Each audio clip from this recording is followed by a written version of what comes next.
Hello and welcome all you rockers out there to the Dilly News Rock Show. I'm Dilly Briggs, your host, and we are featured on Rockers Edge Radio and sometimes chaoticradio.com.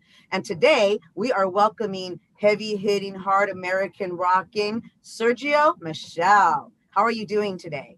Awesome, Dilly. Thanks for having me. Thank you so much for coming on. I really do appreciate this. Now I've been listening to your music a lot. Now Sergio here, he is a very hard hitting, heavy hitting guitar player. I love his playing. It's absolutely amazing. He is, I've read a lot of places that he's known as the hybrid metal man. So a lot of people call you that because you have such a heavy front persona with your guitar playing, but you're also the singer songwriter as well. So now we're here to talk about your new album, Tropical Depression. And that was released. You had an album release party for that on March 4th. So that was just recent at the, Keasley Theater? Keasley Theater? Kelsey, yeah. Kelsey Theater. I'm sorry, I got that wrong. So tell us about that. Tell us, because I mean, you just recently had an album release party, and this is a 19-song double album release party, correct? Yeah. So what we basically did was, I'm kind of against the grain as far as the regular mindset of music. So if 99% of people are doing something, I'm always doing the opposite. A lot of people didn't feel that doing a album release in general during COVID was like it wasn't a good idea to them, but it turned out to be a very good move for me. And then since I said, look, I know there's theaters open. There are venues that want big bands to come. So we just booked and showed up. We played a few of the songs from the album. The rest was just hanging out, talking to people. We had the surf radio station over there. People had fun, came in, went home. No, no disasters. No, nobody got sick. Everything was fine. So it was just like a regular old show. And the drummer I had for that event was, he's a legend, actually. He's a drummer from a band that used to be called Fury, or New York Fury in some places.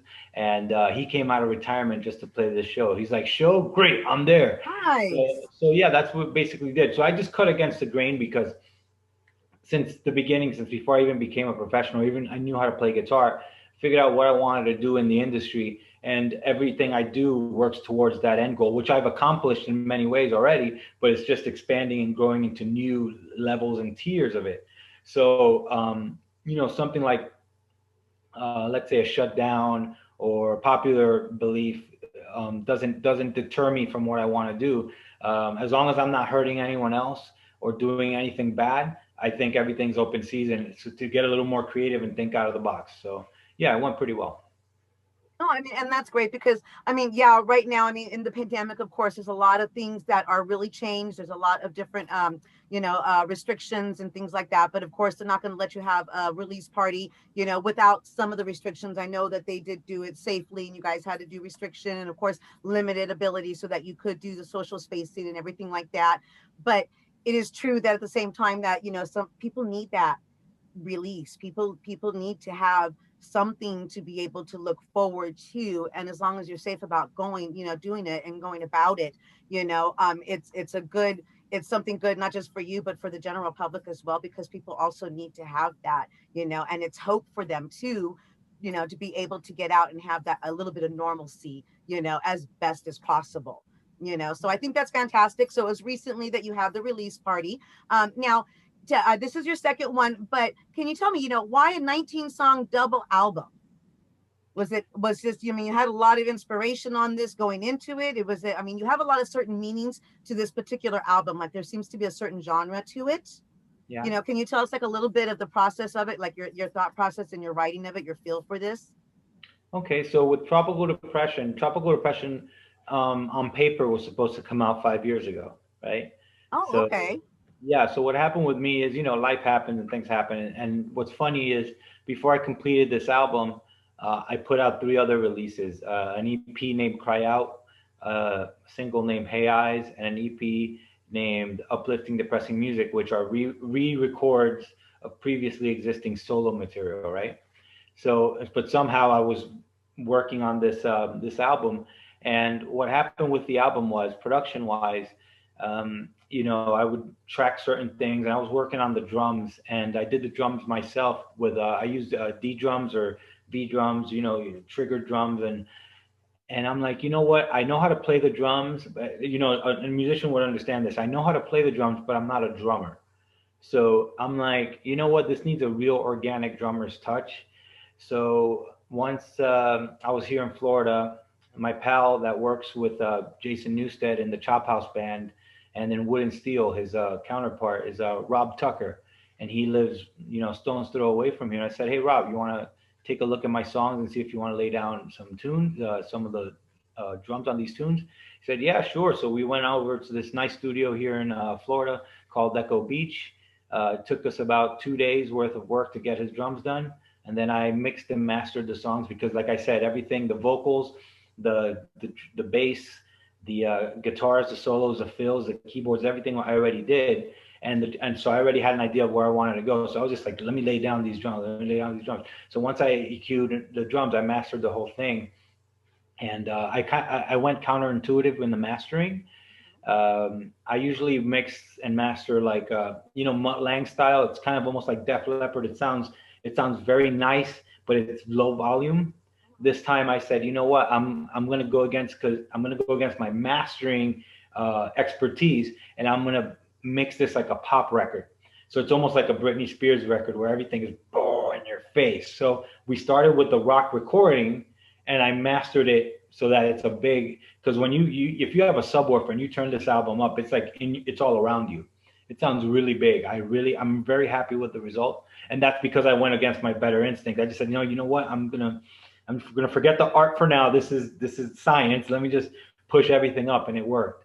And the reason it's a 19 song double album, it's a concept album, and I wanted to prove a point. I'm like, look, I can write pop songs, I can write metal songs, I can write folk songs, I can write punk songs. Let me just put all these influences I have together. And I think it's a timely, I'm a big believer in Providence, and it came at the right time. I think society's ready for the things I'm talking about right now. A lot of weird stuff has happened in the last 10 years. And I think all of the Western, at least Western culture, our culture, has caught up to the point where we're all seeing the same thing. So Yeah. now everyone gets it. So I think it's very poignant for today.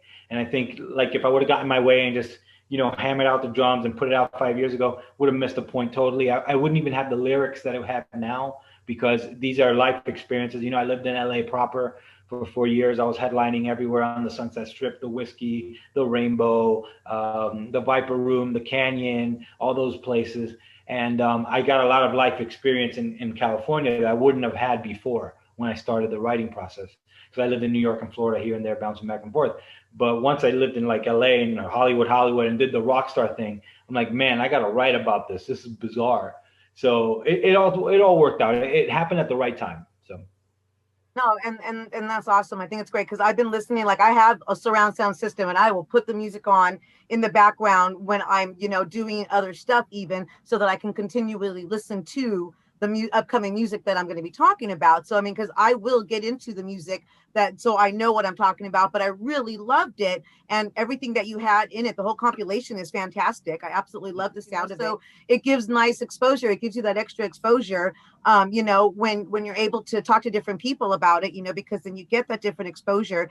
And like you said, going to different places, because it can be such a culture clash yeah, depending on where you're from. Because I was going to touch base on that too, before you brought it up, that you got to play a lot of our smaller but most infamous venues here in California.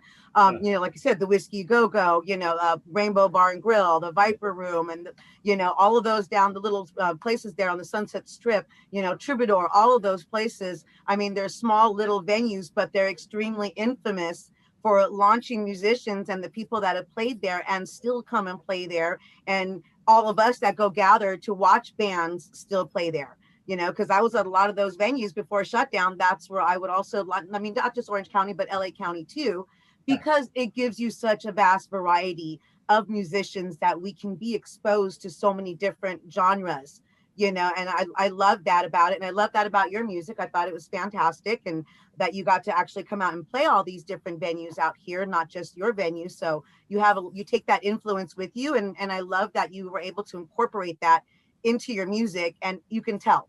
You can tell. And for all you hard rockers out there, you have to definitely check out Sergio Michel. Make sure to check out his sites. His music is fantastic. You know I like my hard music. So if you're a hard rocker out there, and I'm telling you, you're gonna love this. Okay, I'm definitely recommending. You're gonna love this. And I know you had earlier music before. What was the name of the CDs that you had again before, just so people can go back and check that out too? Okay. What can you kind of touch base on that? Yeah. So in order of appearance, it was "Marry Me, Cindy," um, uplifting, depressing music. Hey, no, yeah, "Marry Me, Cindy," "Hey Eyes," uplifting, depressing music, "Cry Out," and then came "Tropical Depression." That's nice. So Yeah. this way, for anybody tuning in, once again, we are speaking with heavy American musician Sergio Michel here on the Daily News Rock Show on Rockers Edge Radio, and we're also still featured in Chaotic Radio. We are talking about his new album, Tropical Depression, which was just released. He had an album release party for it in Florida on March 4th. So you got to make sure to check it out. And that's the music that we're talking about now, in case you're just tuning in. And now, speaking of the music, we're going to get into it. I know now, out of the 19 songs that I read, that two of your favorite songs from it was track 1, Abysmal, and track 7, Kick Rocks. So those are the songs that we want to feature for everybody here as well, since it is his favorite pick from those this album. And so we're going to start with the first one, Abysmal. We're going to start playing that. But before we do, can you tell us a little bit about the writing process for this? Like, what did you have in your mind? What was your feeling about this when you wrote it? Well, the writing process for Abysmal was the condition that people's mentalities are left in today's 24-hour news cycle. Regardless of your political affiliation, the news is not designed to give you information. It's just sizzle, sizzle, sizzle, sizzle. And a lot of people get really riled up about it to the point where it ruins their day, or, causes division in the family, and it's getting out of hand that, it's all day, every day, breaking, breaking, breaking, breaking, breaking. And it's like, a cat jumped out of a tree. Well, okay, that's not really news, but it was they sensationalize everything. So everything's become tabloid journalism. Everything's become gotcha journalism. And those things tend to be negative. There has to be a loser in those stories. It's not a public interest story like Little Timmy's lemonade stand donated the money to cancer or something. They don't want to run stories like that anymore. So I was noticing this, that people's day starts off with a bombardment of information that may or may not be true. So that's what Abysmal is about. It's like you're living in an abyss of information that doesn't do anything for you.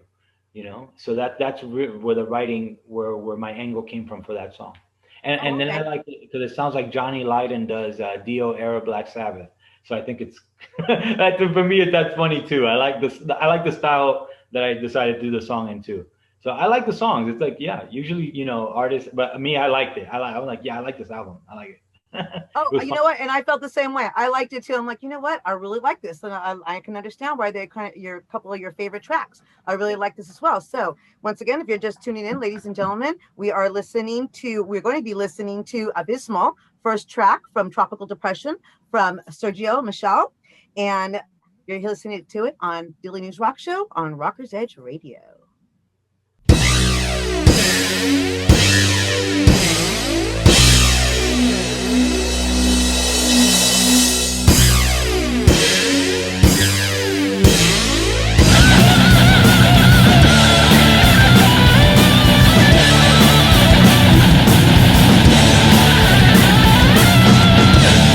Come on now, let's celebrate. Coast to coast in USA. Come on, children, run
All right. Yeah. Woo! I'll do the cheering for everybody. I love that. Like I said, I like my hard music. So I really like this. I was able to get into it. And for anybody just tuning in, we just heard the first track off of Tropical Depression, Abysmal. And that is the first track off one of his favorite songs, actually, off of this album, Tropical Depression. That was the new track that we just heard.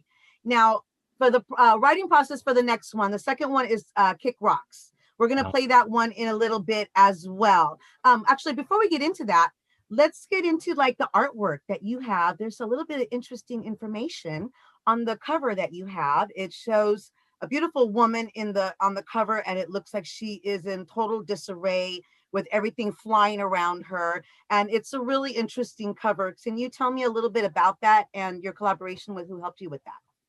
Yeah, the album art was created by an artist named Zan Tran from Vietnam. And what I approached her with was, okay, so this thing's tropical depression. It's a play on words. Because I lived in South Beach proper, and like I said, in Hollywood for a long time in both places. And I observed, I'm a guy, social butterfly type, go outside, go out and hang out and stuff. And I observe a lot of bizarre behavior, especially in Hollywood. You know the deal. And but it's stuff that doesn't have to happen. Like people are just going bonkers, trying to YOLO, but it's in the wrong spirit, wrong direction. It's kind of self-destructive. And I'm like, okay, so I've observed a lot of people that have that fast, loose lifestyle sometimes just crash and burn. It's like one day you're like, Instagram influencer and you're hanging out on yachts with rich people. The next day you're like packing up your stuff and you have to move back to your parents or whatever, whatever the situation is.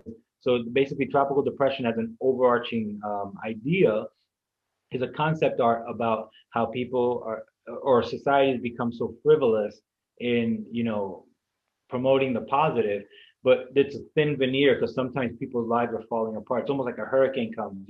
She's well dressed, she has all the jewels, she has everything, but it's not built on a good foundation. It's built on hype. So one day that wind's gonna come and blow it away. So that was the whole point of tropical depression. And every song is like a cautionary tale of some sort for today. That's what it is. Yeah. And didn't you like also have a hand in creating the actual art itself?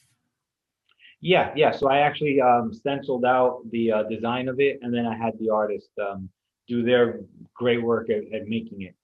Yeah. Nice, nice. So they just kind of took like your design of it and kind of like just to kind of further it out. No, it's very catching. It's eye catching because it's like, well, what's this about? Because it does bring that about. It's like, well, what's happening to her? What's going on? So Yeah. you got a little story going on in just the cover alone. So I just Hey. kind of wanted to touch base on that, and like, because I know you had a little hand, in creating that, and not all artists do. Sometimes, their record label or whoever will pick, somebody to cover, the art. So it's really cool. I thought that you got to have a hand in that also. I Yeah. thought that was awesome. So okay, so now also again we are going to be playing another one of the songs out there, but before we play this next song, Kick Rocks, is there like anything that you would like to maybe bring up and give a shout out to somebody out there, or if there's anything that you would like to maybe like what would you say to somebody that would like to do what you do? What kind of influence and advice would you give to somebody who wants to do this? That's an interesting question because the thing with the way I did everything, I did it. It's almost like pulling myself up by the bootstraps. I figured out, I used to go to concerts. I mean, I can't remember when I started first going to concerts, maybe 12 or 13 years old, all around New York City, all around northern New Jersey and Pennsylvania. I would just sneak into venues, BB King's when it got big in the late 90s. I was always in the Village, so I was always at CBGB,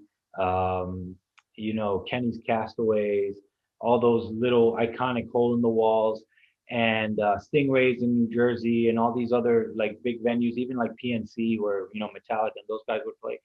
But I saw the best of the best in small venues. So I saw the best of the 70s, the best of the 80s, and the best of the 90s in these intimate settings. And it basically, I figured out what I wanted, how I wanted to go about music.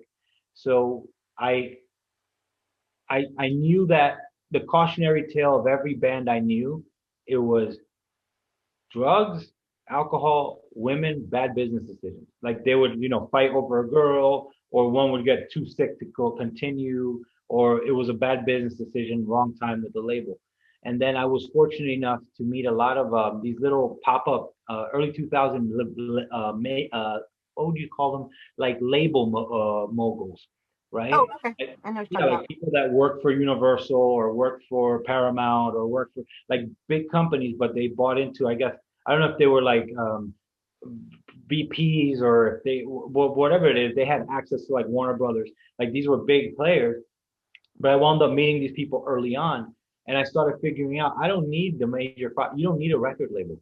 Like they were telling me, look, all we do is pay for your stuff, for your albums to get printed. We send you places, but here's the kicker: the contract. If you sign a contract where you owe more than you're ever gonna make, like the Google Dolls, for instance, I learned a lot from their mistakes. And look at Chevelle right now. Chevelle saying that they've been with a major label for their entire career and they haven't seen a penny. So I said from the beginning, I said, this isn't good. And I did get a major I'd gotten many major deals, even up until like around I want to say 2019. I've had the big five knocking at my door. Hey man, if you just cut your hair and you stop doing this or play less solos, I mean, we got a house in the Hollywood Hills for you, and we're gonna give you $250,000 to sit around and you record an album every 5 years. And I'm like, I don't want to do that. But I've turned down that kind of deal many times because I figured out at the beginning, yeah, promises, promises. But all it takes is one bad day or one album that doesn't sell that well, and you wind up like Sting or Boy George, or sorry, George Michael, who couldn't use his own name, for like 10 years. So I mean, I'm like, nah. So I was fortunate enough that when I was like concert hopping when I was a little kid to meet these industry people, and I figured out, you know what, you gotta find a way to be DIY, but have access to the distribution channels of the majors. That's all you need. And then work because you could do the trade-off. You don't look. There's nothing wrong with getting a record deal and getting a big deal. Even though today the deals aren't that big, they're maybe a couple 50 grand, 60 grand, 100,000. They're not that big, but you get on the web page of the company, they distribute your stuff. That's good. But the thing is, unless they push you, there's too much information out there. You're not going to make it. So I know I'm going to push me. So I focus on myself as a DIY. Now, if a major came to me right now or a label came to me right now with the right deal, of course I'd take it. But I'm not waiting for a record label to notice me. I'm going out there and kicking the world's butt. And if they notice me, if the right label notices me, then we'll talk. But I was just I'm not waiting for them to discover me. I'm out there already. That's my mentality. So that's what I would say. But to do what I do, you have to be absolutely convinced that this is right. Look, there's joblessness, there's possible homelessness, there's friendlessness, there's familylessness, there's every bad thing out there that could happen to a musician. It's just go up and down Hollywood Boulevard. A lot of those people were the guy 20 years, 10 years ago. It's a risk. Now, if you want to do Weekend Warrior stuff and be in a cover band, that's very safe. That's very easy. But if you really want to be like, you want to be the next Eric Johnson or the next Dave Mustaine or the next Ingrid Malmsteen or something, this isn't easy. This isn't just like I showed up, I got 5,000 followers, hooray. This is a lifetime decision. Like Jason Newsted said, he chose when he got into Metallica, he chose to forsake, being married, having a pet. He said, I'm gonna do this until I can. And now he's, happily married. He has a nice place here in Montana, whatever. But he's a perfect example of somebody who saw it from the get. He's like, I can't be attached to anybody or anything until I make it. Now you don't have to be that extreme, but you have to consider that this is a 24-hour, 7-day a week job promoting yourself and making new opportunities happen. So that's the only advice I can give you. Be realistic. If you want to get to a really high level, you don't have to sell out. You don't have to, do favors. You don't have to be in a real record label. But what you have to treat this like a small business. And that's what I do. That's yeah. And and that's really good advice because I mean it is true what you say as far as I mean it's great if you can get a record label out there, you can get a record deal, and that's fantastic. And a lot of musicians do, look for that, but like you said, it can be hard, and sometimes it could be the wrong decision for yourself, and like you said, the only person that's really going to push really, really hard is going to be yourself. You Yeah. as that artist are the only one that's going to push you harder than anybody would ever do, because you need to get your music out there. You are determined about it. You want to make sure you're out there. Your name is out there. People know who you are. And honestly, if you get a big record label deal that notices you and stuff, it might be just because of the fact that you've pushed yourself out there so much.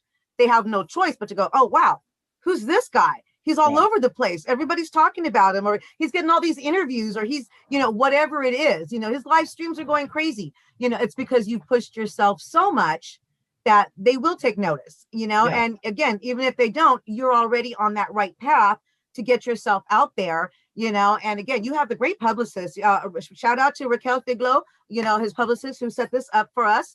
But she really did, when she sent all the information and stuff, it was like, wow, it's like, there is so much information about you and all the stuff that you have done for yourself to put yourself out there, that it is impressive that you can do that. But like you said, it is hard. It is hard. So Yeah. people do have to remember that determination and realize that it's going to take a lot to do so. Yeah. So I mean, it's just great advice, and for anybody that wants to, do this type of thing, at least, it's another form, another advice for them to kind of realize how it worked for you, because you're succeeding, you're seeing success, you're seeing Yeah. people going, hey, I'm knocking at your door, I want to give you a record deal. You're like, but wait, this is not right for me at the moment. I Yeah. need to do this. But it shows that you really are putting yourself out there. So it's just another way of people can see, hey, it is working for you. So it is something that if I want to do this, I just have to make sure to have that type of determination, and Yeah. and realize you're going to get no's. There's going to be 1,000 no's before you get that one yes.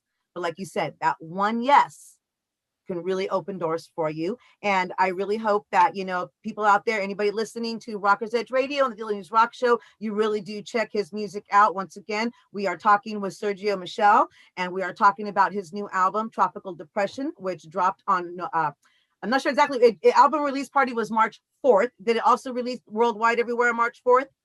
February 26th. Oh, okay. So February. So, so it's recent that he had the album out. So please make sure to check out his music. We already featured one of the songs from the album. We had featured the first track, Abysmal. And now we're going to go ahead and feature the second track. And this one is Kick Rocks. So can you tell us a little bit about Kick Rocks? And before we play that, tell us a little bit about your thinking process on this. Yeah. Kick Rocks is basically telling the devil to F off. When you want to do something special or good in life, like I said, this is what I want to do. Like I want to play, I want to perform, I want to tour. You know, things come up, and negative people and haters just right when you want to do something. So I'm like, no, man, not today, Satan. Kick off. I'm gonna kick rocks. I'm gonna go on tour. I'm gonna keep working. I'm gonna smile when I don't care. It's like, oh, you don't like that? Well, too bad. I'm gonna do it anyway. So basically, that's my attitude. I'll give you a perfect example of this. I was like I said, I headlined the Rainbow a lot, and there's one guy that we did party in the parking lot, and the lynch mob one, which is, wait, hold on, 2018. There's on the wall. I had to remind myself. I'm sorry. That's awesome. That's so. No, I'm a cartoon character. People, this is not an act. This is actually me. Okay, this is not an act. So 2018, and I notice people. I'm one of those guys. I could sing, play, and I'm looking at people, gauging what their response is. And this guy was always standing there like this in Hollywood, right? And he'd be at the Rainbow, and he'd be at the Whiskey, and he'd be at the Viper Room. And one day at the Rainbow, he just saw me pass by, and I kind of rolled my eyes and go, "Oh, not this guy again." He stopped me. He goes, "Hey, dude. Hey, look, man. I'm sorry I've been giving you such an attitude. I wanted to hate you so badly. You're so annoying. But man, you could play." I'm like, "Okay, thank you." And that's all I care about. So I was like, I don't care if you think I'm annoying. I mean, I got into this because I want to be the best at what I do. So I want to give you a great performance, not to how do you call it, exalt myself, but because you paid money to see a great show. And I know that when I'm an audience member, I don't want to see some guys in their jeans and t-shirts looking at their shoes. I want to see some guy jumping around like Paul Stanley or David Lee Roth, Eddie Van Halen, having fun, capturing my attention. So that's why I do what I do. It's not about me. It's about entertaining you guys. So I think after like seeing me 8 or 10 times, he finally got it. But I was that's vindication. So that's why it's like kick rocks, dude. I'm like, I'm ignoring you. I'm get out of here.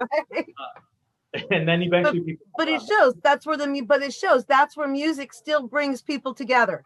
yeah, Regardless, it's still like he said to you, you know, I didn't want to like you, but you can play. So he couldn't help it because I he was know. still entertained with what you did. Didn't matter about your attitude for you. What you did on stage is what mattered, and he still Right. liked it. So perfect example of how music brings people together, even people who at first not really sure if they will come together, and it does. You know, so we're going to go ahead and play that next since we talked so much about it. Sounds so great. So once again, you're listening to Dilly News Rock Show on Rockers Edge Radio, sometimes still on Chaotic Radio. We are speaking with Sergio Michel, and this is the track number 7 off the album Tropical Depression, and this is Kick Rocks.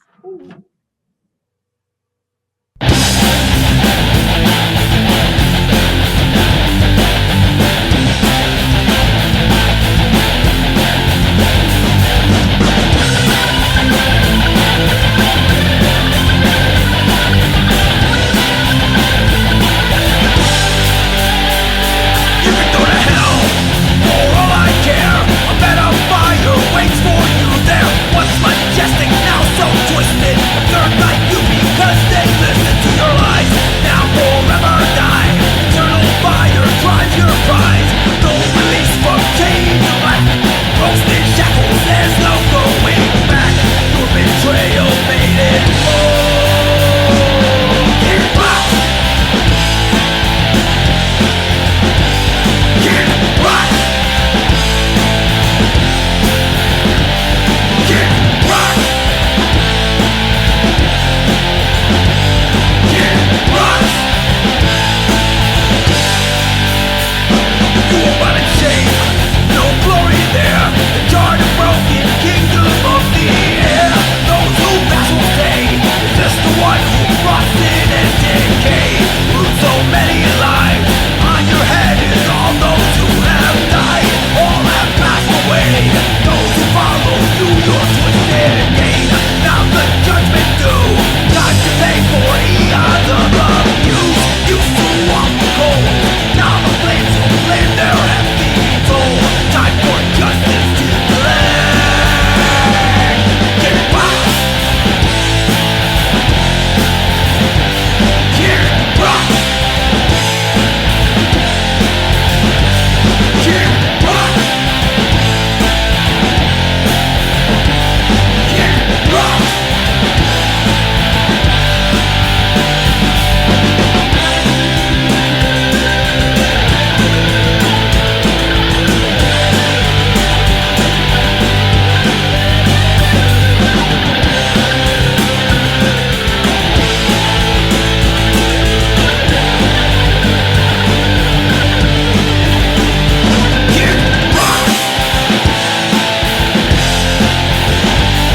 Kick rocks.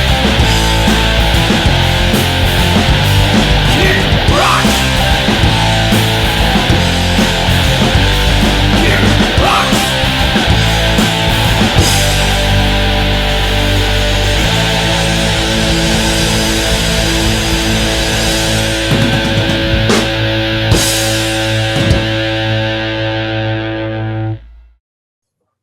Yes, Kick Rocks by Sergio Michel, and that was off of the album Tropical Depression, and that's the new album that we are speaking about right now and getting to know a little bit more about.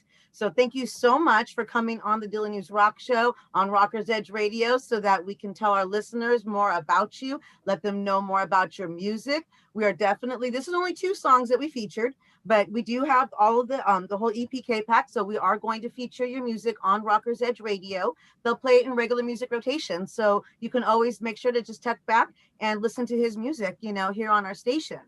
Now this was awesome. I really love the fact that you took the time to let us know more about you. I really do appreciate that. Is there anything that maybe I didn't touch on or something that you would like to bring up? Maybe give a special shout out to somebody that we didn't mention before we do any closing out and let people know where they can find you? Yeah, so absolutely. Thank you for having me on the Daily News Rock Show. And thank you for all the stations that are going to be playing this in some capacity, video, audio, songs. Also, as well, thanks to Rob Tucker for being a good friend and playing drums on my album. He's awesome. And thanks to Jason Newstead for loaning us the drum pedals we needed because we didn't have a double pedal. We went to record and we forgot to bring double pedals. Jason, we got it from Jason. So thanks, Jason Newstead, for that. That's a cool anecdote. That's a cool. Thank you. Thanks to Raquel, Raquel PR, Figlo. Uh, Pretty good. She's good. She's great. She's very nice. Who else? Yeah, everything. God, of course, because without God, I couldn't do anything. And then if you want to find me, it's very simple. Sergio Michel, Michel, so sergiomichel.com. Instagram, Facebook, and YouTube are Sergio Michel Music. And then Twitter is _Sergio_Michel_. And then just anywhere else, there's a search engine or search option or whatever. I'm an easy guy to find online. So You heard him. Make sure to follow him. Check out his music. He does have previous music to this, so you can always go back and listen to that music as well. If you like anything of what you heard today, you're absolutely going to love the rest of the album, because I have heard the rest of the album and I love it myself. I'm just, like I said, I'll put it on and I'll be rocking out to, in the background while I'm doing whatever else in the household. And then the rest of my family, like I said, they're like, well, who's this? Or who's that? And like my daughter, we use speech for a lot for music, a lot for speech for my daughter. And I love it because she'll be in the background just rocking out, and I'll look over and she's that's awesome. Just by herself doing whatever, but she's bobbing up and down to whatever music's playing. And a lot of times it's the music that I'm going to be doing the interview for. So yeah, you had my house rocking for a while, and I was really happy to listen to everything. I really loved it all. So yeah, once again, please make sure, ladies and gentlemen, if you're just tuning in, once again, we were speaking with Sergio Michel, and we were talking about tropical depression. He just had an album release on album release party March 4th. For that, it is available on all platforms, so please make sure to check it out. Also go back and check out his previous music. And is there anything like maybe coming up that we can have to look forward to? Do you have any projects maybe in the works, or are you just kind of like working on new music now, or any live streams, anything that you have planned coming up that we can plug really quick? Yeah, so I'm going to be coming up with new music videos for all the singles. I'm fully doing this album like to the max. I'm going to get all the art out there from it, including the music videos, etc. over the next coming few months. So watch out for that. The Vivo channel has it, so you could find it through YouTube on Vivo. Those videos will be there. What else? And then I'm just putting it out there. Any venues in any states with little restrictions or no restrictions, like Florida, Texas, or anywhere else where you're allowed to have concerts, send me a line. I'm more than happy to do a show. Like I said, I'm for the fans. I want to entertain people, and just give us a shout if you have a venue that's good and you can, and you're allowed to have people come in person. I'll be more than happy to go. Anywhere in the United States is fine. Anywhere in Europe, Australia, Asia as well. So just let me know and I'll show up. Give me the right deal, I'll show up. But because I want to entertain people, I don't want this to shut. I mean, everybody has choices to make. I personally, I'm not letting this stop me. I'm like, I know I got stuff to do. I want to rock. So just reach out. That's all. And that's what I'm going to be doing. So, we do have some definites. So it looks like if Atlanta opens up by June, we'll be at Masquerade again, because I went there with Soulfly. I'll be there headlining myself in June or September. But so far, those are the ones that are like in stone. If they lift the COVID thing, if they don't, then we'll reschedule that. But like I said, if you're a booking agent, concert promoter, festivals, whatever it is, nothing's too small. I grew up in the New York punk scene. I know how to play to 10 people in a coffee shop or to 5,000 people in Texas. I've done both. So just let me know. That's all. All right, and you heard him. So make sure you book them. Okay. And right now places are slowly opening up. More and more people are, understanding how to be safe out there. People are getting the vaccines. Even if you don't want to get the vaccine, people are understanding still how to be safe at the same time, and a lot of venues are opening up, but with the right restrictions, even drive-ins. I've been going to the drive-in concerts and, because so you are spaced out and everything, but it still gives you that live music. So yeah, book him on any shows. You heard him. He's willing to come out and play for us. He wants to entertain us and we want to be entertained. So thank you so much, because I felt entertained today. I love the music. I had a great time talking to you. I really appreciated that you came on. And yeah, I'll definitely come out and check you out myself. If you come out to any of these venues out here close to me again, I will definitely come out and check you out. And, I recommend you to anybody. I thought this was fantastic. So Thank thank you you. so much for coming on.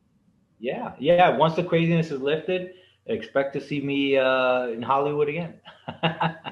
And really fast, I just one thing that I think that we did miss. I watched video. You actually have animated video for one of your songs, Subhuman.